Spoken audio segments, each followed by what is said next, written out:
ഗുരുവായൂർ ക്ഷേത്രത്തിന് സ്വന്തമായി ആനയില്ലാതിരുന്ന ഒരു കാലത്ത് ക്ഷേത്രത്തിൽ എഴുന്നള്ളിപ്പിനായി തൃക്കണാമതിലകം ക്ഷേത്രത്തിൽ നിന്നും ആന ഓടി ഗുരുവായൂർ ക്ഷേത്ര സന്നിധിയിലെത്തി എന്നാണ് വിശ്വാസം. ആ വിശ്വാസപ്പെരുമയുടെ തുടർച്ചയായാണ് ഗുരുവായൂരിൽ ഉത്സവത്തിന് മുന്നോടിയായി എല്ലാ വർഷവും ആനയോട്ടം നടത്തുന്നത്.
പരിപാലന ചട്ടപ്രകാരം ആനകളിൽ നിന്നും കൃത്യമായ അകലം പാലിക്കേണ്ടതാണ്.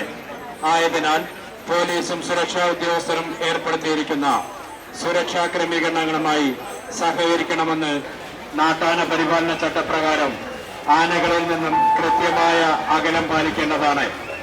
ആയതിനാൽ പോലീസും സുരക്ഷാ ഉദ്യോഗസ്ഥരും ഏർപ്പെടുത്തിയിരിക്കുന്ന സുരക്ഷാ ക്രമീകരണങ്ങളുമായി സഹകരിക്കണമെന്ന് വിനയപൂർവ്വം അഭ്യർത്ഥിച്ചുകൊള്ളുന്നു.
രണ്ടായിരത്തി 26 ഉത്സവത്തിൻ്റെ ഒരുക്കങ്ങളൊക്കെ നല്ല രീതിയിൽ തയ്യാറായിക്കൊണ്ടിരിക്കുകയാണ്. ഇന്നലെ ബ്രഹ്മകലശത്തോടുകൂടി അമ്പലത്തിനകത്ത് നടക്കേണ്ട എല്ലാ ആചാരപരമായിട്ടുള്ള ചടങ്ങുകളൊക്കെ അവസാനിച്ചു. അതൊക്കെ വളരെ നല്ല രീതിയിൽ തന്നെ നടന്നു. ഇന്ന് രാവിലെ ആനയില്ലാ ശിവേലി, അതും നമുക്ക് നമ്മുടെ മനസ്സിൽ ഒരുപാട് നൊമ്പരപ്പെടുത്തുന്ന ഓർമ്മകൾ ഉണർത്തുന്ന ഒരു സംഭവമാണ്. അതിൻ്റെ തുടർച്ചയാണ് ഇന്ന് വൈകുന്നേരം ആനയോട്ടം നടക്കുന്നത്. കാരണം ഗുരുവായൂരിൽ ഭഗവാന്റെ തിടമ്പേറ്റാൻ ആനയില്ല എന്നറിഞ്ഞ് തൃക്കണാമതിലകത്തുനിന്ന് ആനയോടിയെത്തിയതിൻ്റെ ആ ഒരു ഓർമ്മ നിലനിർത്തുന്നതിന് വേണ്ടിയിട്ടാണ് നമ്മൾ ആനയോട്ടം സംഘടിപ്പിക്കുന്നത്. വളരെ ആവേശപൂർവമായിട്ടുള്ള ആ ഒരു ആനയോട്ട മത്സരത്തിൽ 3 ആനകളാണ് പങ്കെടുത്തത്. അതിനകത്ത് രവികൃഷ്ണൻ ആണ് ഒന്നാമത് എത്തിയത്. ശരിക്കും ഒരു മത്സരം തന്നെയായിരുന്നു. കാരണം വളരെ കുറഞ്ഞ സമയം കൊണ്ട് തന്നെ ഈ 3 ആനകളും ഓടി ദീപസ്തംഭത്തിൻ്റെ അടുത്ത് എത്തി എന്നുള്ളതാണ് വാസ്തവം. കഴിഞ്ഞ വർഷം ബാലുവായിരുന്നു മുന്നിലെത്തിയിരുന്നത്. ഇത്തവണ ബാലുവിനെയും മറികടന്ന് രവികൃഷ്ണൻ മുന്നിലെത്തി എന്നുള്ളത് ഒരുപാട് ഭക്തജനങ്ങളുടെ അനുഗ്രഹങ്ങളും പ്രാർത്ഥനകളും ഒക്കെ ഇതൊക്കെ നന്നായി നടക്കാൻ വേണ്ടിയിട്ടുള്ള സഹായകമായിട്ട് വർത്തിച്ചിട്ടുണ്ട് എന്നുള്ളതാണ്. ഇനിയിപ്പോഴിന്ന് രാത്രി കൊടിയേറുന്നതോടുകൂടി ഈ ഉത്സവങ്ങൾക്ക് തുടക്കമായി. ഇനി അങ്ങോട്ടുള്ള 9 രാവുകൾ 9 പകലുകൾ അത് ഗുരുവായൂരെ സംബന്ധിച്ചിടത്തോളം, ഗുരുവായൂരിലെത്തുന്ന ഭക്തജനങ്ങളെ സംബന്ധിച്ചിടത്തോളം ഉറക്കമില്ലാത്ത ഉത്സാഹത്തിൻ്റെ നാളുകളാണ്. എല്ലാ തയ്യാറെടുപ്പുകളുമായിട്ടാണ് ഭരണസമിതി ഇപ്പോൾ നിങ്ങളുടെ മുന്നിൽ നിൽക്കുന്നത്. നാളെ രാവിലെ 9 മണിക്ക് പ്രസാദോട്ട് തുടങ്ങും. ആ പ്രസാദോട്ട് ഒരു 50,000 പേരെങ്കിലും നാളത്തെ പ്രസാദോട്ടിനുണ്ടാവും എന്നുള്ളതാണ് ഞങ്ങൾ പ്രതീക്ഷിക്കുന്നത്. ദിവസവും അങ്ങനെ പ്രതീക്ഷിക്കും? എല്ലാ ദിവസവും കാരണം നാളത്തെ ഒരു സവിശേഷതയുണ്ട്. നാളെ ഒഴിവു ദിനമാണ്, ഞായറാഴ്ചയാണ്. ഏറെക്കാലമായി ഇങ്ങനെ ഒരു ഒഴിവ് ദിവസത്തിൽ ഉത്സവത്തിൻ്റെ 1-ാം ദിവസം വരുന്നത് വളരെ അപൂർവമാണ്. അതുകൊണ്ട് തന്നെ നാളത്തെ ദിവസം എല്ലാ തയ്യാറെടുപ്പുകളിൽ ഈ വരുന്ന എല്ലാവർക്കും അവരുടെ മനസ്സും അവരുടെ വയറും നിറയ്ക്കുവാനുള്ള എല്ലാ തയ്യാറെടുപ്പും ഭരണസമിതിയുടെ ഭാഗത്തുനിന്ന് ഉണ്ടായിട്ടുണ്ട്. ആഘോഷ പരിപാടികളുടെ ഭാഗമായിട്ട് ചിത്രയുടെ ഭക്തിഗാനമേളയുണ്ട്, ആശാശരത്തിൻ്റെ നൃത്ത പരിപാടികളുണ്ട്. ഇതുപോലെ കിട്ടാവുന്ന നമുക്ക് ഇന്ന് ഭാരതീയ തലത്തിൽ തന്നെ ഏറ്റവും ഉയർന്ന നിലവാരം പുലർത്തുന്ന കലാകാരന്മാരെ എല്ലാവരെയും പങ്കെടുപ്പിച്ചുകൊണ്ടുള്ള കലാപരിപാടികളാണ് ആവിഷ്കരിച്ചിട്ടുള്ളത്. വാദ്യവിശേഷത്തിൻ്റെ കഥ പറയേണ്ടതില്ല. ആ ഇതിൻ്റെ ബ്രോഷർ നോക്കിയാൽ തന്നെ മനസ്സിലാവും. എല്ലാവരും നമ്മുടെ കേരളത്തിൽ അങ്ങോളം ഇങ്ങോളമുള്ള പ്രഗത്ഭരായിട്ടുള്ള എല്ലാ മേള വിദഗ്ധന്മാരും ഗുരുവായൂരിൽ ഒത്തുചേരുന്നു എന്നുള്ള ആ ഒരു സവിശേഷതയുണ്ട്. അതോടൊപ്പം പള്ളിവേട്ടയായാലും ആറാട്ടായാലും അതിനൊക്കെ വേണ്ട ഇത്തവണത്തെ മറ്റൊരു സവിശേഷത തിരുവാതിരക്കളിക്കുള്ള അഭൂതപൂർവമായിട്ടുള്ള തിരക്കാണ്. കാരണം കഴിഞ്ഞ വർഷം 540 പേർക്കാണ് സൗകര്യമൊരുക്കാൻ ഞങ്ങൾക്ക് കഴിഞ്ഞത്. ഇത്തവണ 2000-ഓളം അപേക്ഷകരാണ്. എല്ലാവരെയും തൃപ്തിപ്പെടുത്താൻ ഞങ്ങൾക്ക് കഴിഞ്ഞിട്ടില്ല. എങ്കിലും കഴിഞ്ഞ വർഷം ഒരു സ്റ്റേജിലാണിത് അരങ്ങേറിയിരുന്നെങ്കിൽ ഇത്തവണ നമ്മളത് 2 സ്റ്റേജായിട്ട് ഇത് ചെയ്തിട്ടുണ്ട്. അപ്പോൾ പരമാവധി ആൾക്കാരെ ഉൾക്കൊള്ളിക്കാൻ ഉള്ളൊരു ശ്രമമുണ്ടായിട്ടുണ്ട്. പത്രക്കാരും അതുപോലെ മറ്റ് മാധ്യമ സുഹൃത്തുക്കളും എല്ലാവരും നല്ല രീതിയിലുള്ള സഹകരണമാണ് ഗുരുവായൂരിലെ എല്ലാ പ്രവർത്തനങ്ങൾക്കും കാഴ്ചവെച്ചുകൊണ്ടിരിക്കുന്നത്. ഈ ഉത്സവം കഴിയുന്നത് വരെ നിങ്ങളെല്ലാവരുടെയും സഹായ സഹകരണങ്ങൾ ഉണ്ടാവണമെന്ന് അഭ്യർത്ഥിക്കുകയാണ്. ഗുരുവായൂരിൽ എത്തിച്ചേരുന്ന എല്ലാ ഭക്തജനങ്ങൾക്കും ഗുരുവായൂരപ്പൻ്റെ എല്ലാ അനുഗ്രഹാശിസ്സുകളും ഉണ്ടാവട്ടെ എന്ന് പ്രാർത്ഥിച്ചുകൊണ്ട് നിർത്തുന്നു.